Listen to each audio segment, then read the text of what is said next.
Welcome to the Biochar Mineralized Garden Biochar Tour 2021.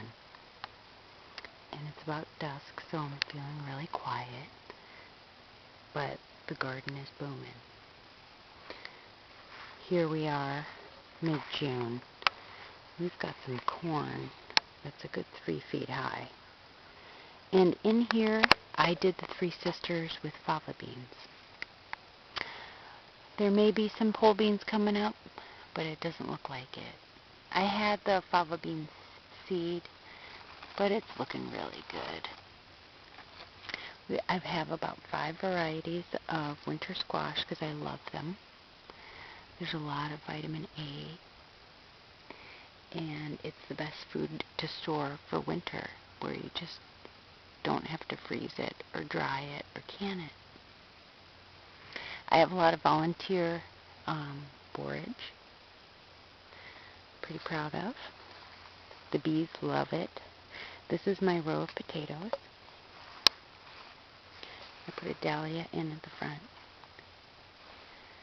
Potatoes are good. I mounded with grass, dirt.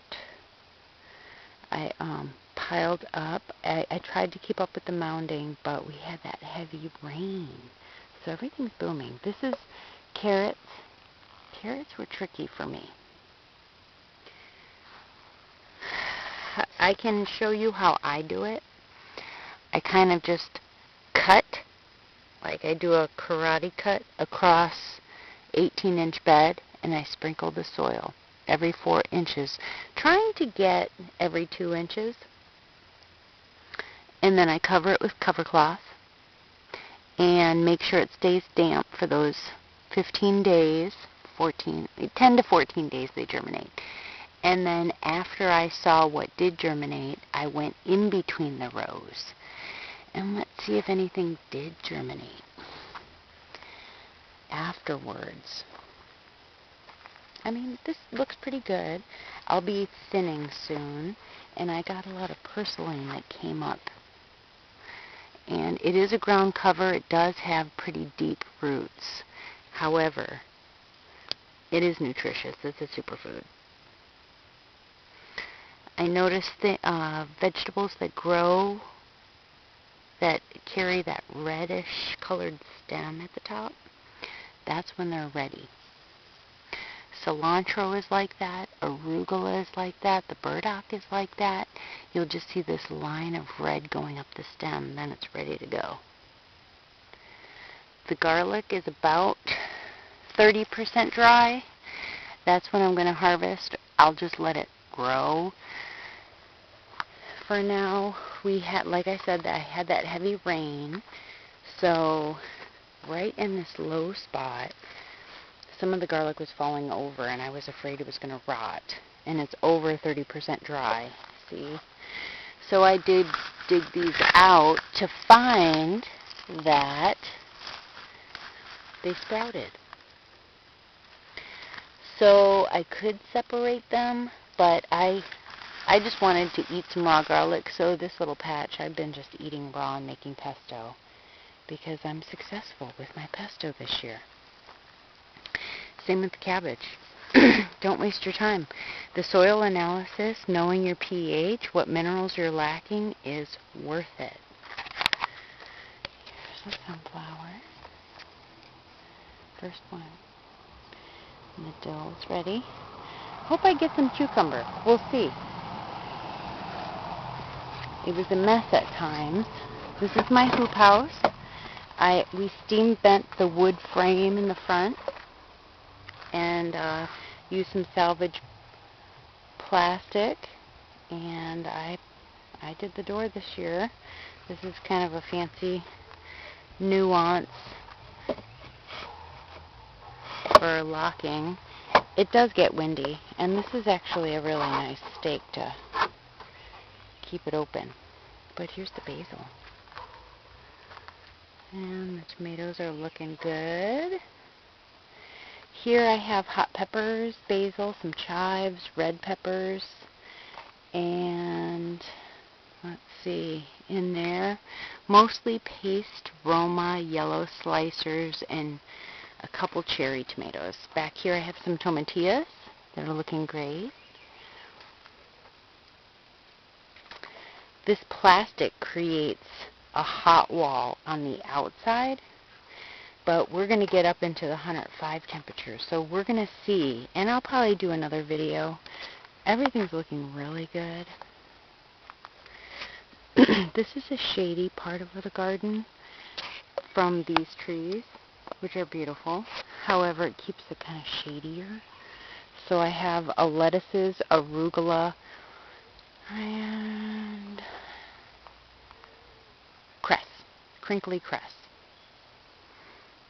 More corns, beans, and squash back there. I plant.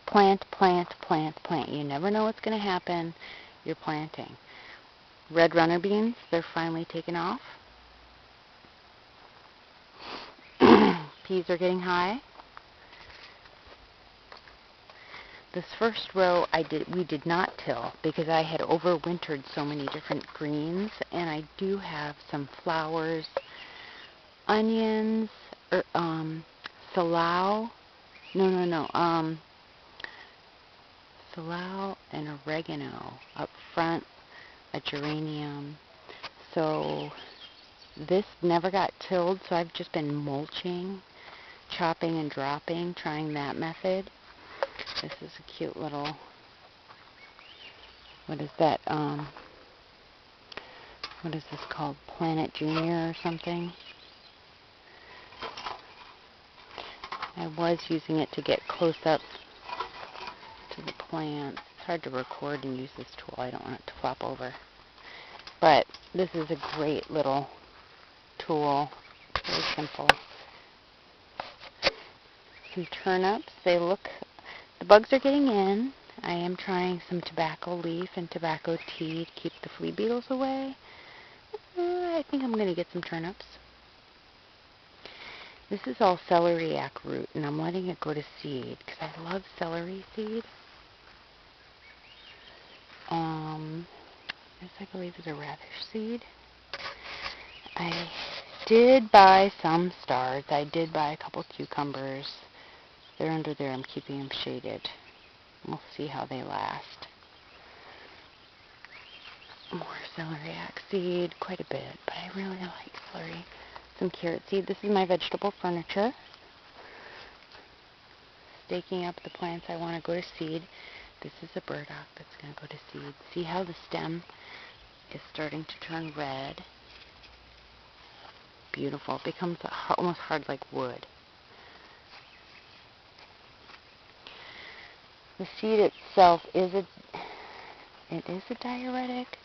However, Matthew Wood's book talks about all parts of the burdock are useful and helpful for skin, liver cleansing, blood cleansing. I love that plant. This is all burdock right here. I started from seed from last year. These are my winter onions. They're packed in. I think they'll do okay. This is my potatoes. I put a little fence around them so they can keep climbing up. I've been just putting mulch in there. And we got so much rain. Everything is really moist. This is red celery. It looks like it's doing well. More crinkly cress. I just saved a clump of different seed mix, but I really like